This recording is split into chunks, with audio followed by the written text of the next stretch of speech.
Asya'nın bir ucunda 35 milyon insan, yüzyıllardır sahip oldukları topraklarda insanca yaşayabilmek için hürriyet mücadelesi veriyor. Keyfice uygulanan toplu idamlar, akla hayale gelmeyecek işkenceler, doğum kontrolü adı altında yapılan kısırlaştırmalarla bir millet yok edilmek isteniyor. Dünyayla bağları koparılmış, bir anlamda tecrit edilmiş, binlerce kilometre karelik bir açık hava hapishanesinde yaşamak zorunda bırakılmış bu yer Doğu Türkistan. Doğu Türkistan'ın mazlum halkı için bu hürriyet mücadelesi yeni değil.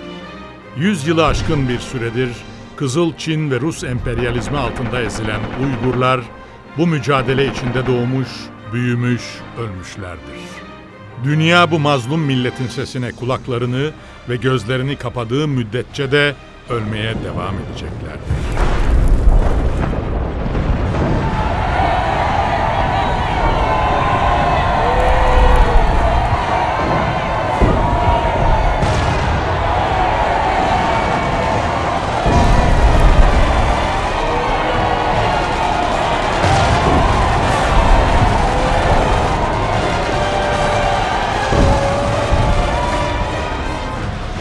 Doğu Türkistan, bir zamanlar adı kahramanlıklarla, destanlarla birlikte anılan Türklerin ata yurdu.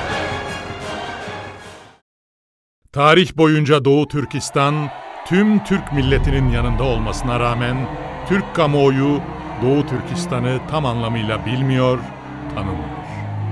Çünkü orasının adı artık Doğu Türkistan değil. Çin'in verdiği isimle Sincan Uygur Özerk Bölgesi.